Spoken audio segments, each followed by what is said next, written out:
విద్యార్థులకి, ముఖ్యంగా ఇంజనీరింగ్ కళాశాల విద్యార్థులకి ప్రభుత్వం ఫీజు రీఎంబర్స్మెంట్ ఒక్క రూపాయి కూడా విడుదల చేయలేదు. దీని కారణంగా ఈ రాష్ట్రంలో లక్షలాది మంది విద్యార్థులు తీవ్రంగా ఇబ్బందులు పడుతూ ఉన్నారు. ప్రభుత్వం ఎప్పుడు ఇస్తుందో ఇప్పటిదాకా ఒక్క మాట కూడా చెప్పడం లేదు ఈ రాష్ట్ర విద్యాశాఖ మంత్రి గారు. కాలేజీ యాజమాన్యాలు పరీక్షలకి విద్యార్థుల్ని పంపించాలంటే, హాల్ టికెట్లు ఇవ్వాలంటే ముందు మొత్తం ఫీజు మీరు చెల్లించండి అని విద్యార్థుల్ని చాలా తీవ్రంగా ఇబ్బందులు గురి చేస్తూ ఉన్నారు. నిన్న మనం గుడివాడ ఇంజనీరింగ్ కాలేజీ ఘటన చూసాం. సుమారు 275 మంది విద్యార్థుల్ని ఫీజు చెల్లించలేదనే పేరుతోటి కాలేజీ యాజమాన్యం విద్యార్థులను బయటికి పంపించింది. విద్యార్థుల తల్లిదండ్రులు వచ్చి కాలేజీ యాజమాన్యాల్ని బ్రతిమలాడుకొని వేడుకొని అండర్టేక్ లెటర్లు, మేము పలానా తేదీలోగా ఫీజు చెల్లిస్తామని ఒక లేఖలు ఇచ్చి పిల్లలకి ఎగ్జామినేషన్ ఫీజు చెల్లించుకునే ఒక దుస్థితి ఈ రాష్ట్రంలో ఏర్పడిందంటే, ఈ రాష్ట్రంలో కూటమి ప్రభుత్వం పాలన విద్యారంగంలో ఏ విధంగా ఉందో మనకు అర్థమవుతా ఉంది. జగన్మోహన్ రెడ్డి గారి పరిపాలనలో విద్యారంగంలో విప్లవాత్మకమైన అనేక సంస్కరణలు అమలు జరిగాయి. విద్యారంగం ఒక స్వర్ణయుగం లాగా నడిచింది. జూన్లో జగనన్న విద్యా కానుక కిట్లు బ్రహ్మాండంగా 1 కోటి మంది విద్యార్థులకు అందించి జగనన్న అనేక సంస్కరణలు అమలు చేశాడు. IB syllabus, CBSE syllabus, TOEFL విద్యాబోధన, ఇలా రకరకాల సంస్కరణలతోటి విద్యార్థులకు అనేక మేలు జరిగే సంస్కరణలు జగన్ ప్రభుత్వం అమలు చేస్తే, జగన్మోహన్ రెడ్డి గారి ప్రభుత్వం ఈరోజు కూటమి ప్రభుత్వం వచ్చాక విద్యా సంస్థల్లో ఇంగ్లీష్ మీడియం తీసేసి ఐబీ సిలబస్ తొలగించి టోఫెల్ ఒప్పందాలను రద్దు చేసి ఈరోజు విద్యారంగాన్ని నీరుగారుస్తున్న దుస్థితి ఈ రాష్ట్రంలో కూటమి ప్రభుత్వం అమలు చేస్తూ ఉంది.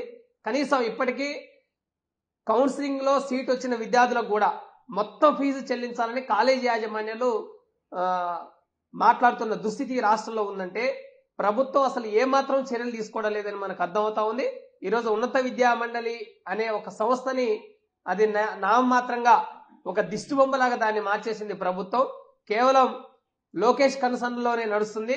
విద్యాశాఖ మంత్రి గారు కాలేజీ యాజమాన్యాలతో చర్చలు చేశారు. ఇప్పటికీ సుమారు ఈ రాష్ట్రంలో 3,900 కోట్ల రూపాయలు రీఎంబర్స్మెంట్ విద్యార్థులకు బకాయిలు ఉన్నాయి. ఈ బకాయిల్ని ఎప్పటిలోకి ఇస్తారో కనీసం ఒక్క మాట కూడా చెప్పే పరిస్థితి ఈ రాష్ట్ర విద్యాశాఖ మంత్రి గారు లేరు. కూటమి ప్రభుత్వం చెప్తున్న మాటలకి, చేస్తున్న ఆచరణలకి ఈరోజు బలవుతుంది విద్యారంగంలోని విద్యార్థులు మాత్రమే. విద్యార్థులు ఫీజులు చెల్లించలేక, ప్రభుత్వం ఫీజులు ఇవ్వని కారణంగా యాజమాన్యాలకు ఫీజులు చెల్లించకపోవడం వల్ల పరీక్షలకు దూరం అవుతున్న దుస్థితి ఈ రాష్ట్రంలో ఉంది. మేము అడుగుతా ఉన్నాం, 2019 నుంచి 2024 వరకు ఈ 5 ఏళ్ల పీరియడ్లో ఏ విద్యార్థి అయినా ఫీజులు కట్టలేక, ఏ విద్యార్థినైనా కాలేజీ యాజమాన్యాలు ఇంటికి పంపించిన పరిస్థితి ఉందా?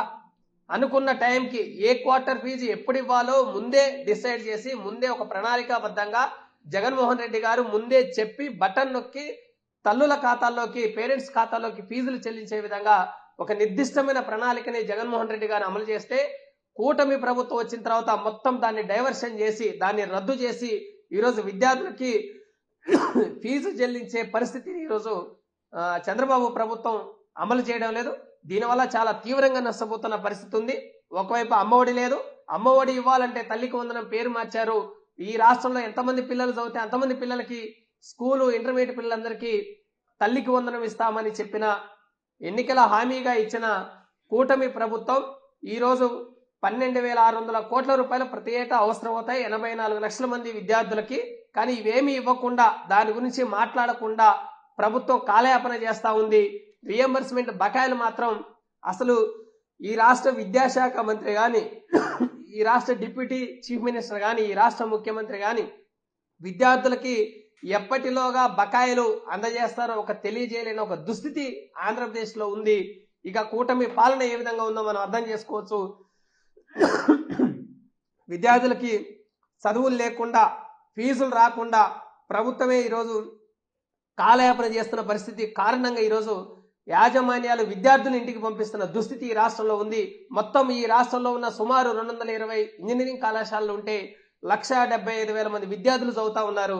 ఈ 1,75,000 మంది విద్యార్థుల జీవితాలతోటి కూటమి ప్రభుత్వం చెలగటమాడుతా ఉంది. కొత్తగా బకాయిలు ఇవ్వాలి, ఈ బకాయిలు ఎప్పుడు ఇస్తారో చెప్పడం లేదు.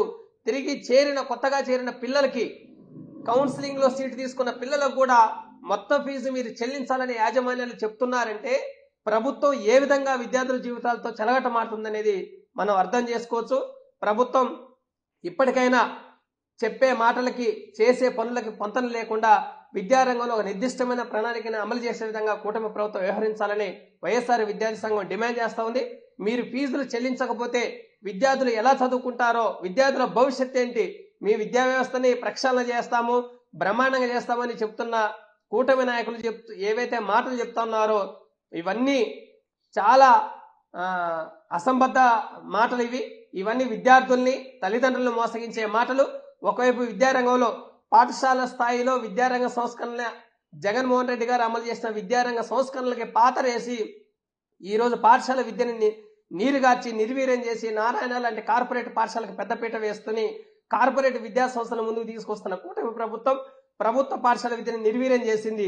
రెండో వైపు విద్యార్థులకు రావాల్సిన ఫీజు బకాయిలు ఇవ్వకుండా కాలేజీ యాజమాన్యాలు వేధిస్తా ఉంటే చోద్యం చూస్తూ ఎప్పటిలోగా ఫీజులు ఇస్తారో కనీసం ఒక్క మాట కూడా చెప్పకుండా విద్యాశాఖ మంత్రి గారు కాలయాపన చేస్తున్న కారణంగా విద్యార్థులు తమ చదువుల్ని తమ భవిష్యత్తుల్ని నష్టం చేసుకోవాల్సిన దుస్థితి ఈ రాష్ట్రంలో ఉందంటే కూటమి ప్రభుత్వం వచ్చిన 6 నెలల్లోనే విద్యార్థులు కళాశాల తరగతి గదిలో కాకుండా కాలేజీ బయటకు వెళ్లాల్సిన ఒక దుస్థితి ఏర్పడిందంటే కారణం కూటమి ప్రభుత్వమే. ఈ కూటమి ప్రభుత్వం విద్యార్థుల సంక్షేమాన్ని గాలికి వదిలేసిన ఈ పరిస్థితుల్లోనే తక్షణమే రియంబర్స్మెంట్ బకాయిలు ఇవ్వాలి. కౌన్సిలింగ్ లో చేరిన పిల్లలందరికీ ఫీజులు చెల్లించకుండా యాజమాన్యాలు ఒత్తిడి చేయకుండా చూడాల్సిన బాధ్యత ఈ రాష్ట్ర ప్రభుత్వాన్ని. ఆ వైపుగా నిర్దిష్టమైన చర్యలు తీసుకోవాలని జగన్మోహన్ రెడ్డి గారు విద్యారంగంలో అమలు చేసిన విప్లవాత్మకమైన సంస్కరణల్ని సంక్షేమ చర్యల్ని అమలు చేయాలని మేము డిమాండ్ చేస్తా ఉన్నాం.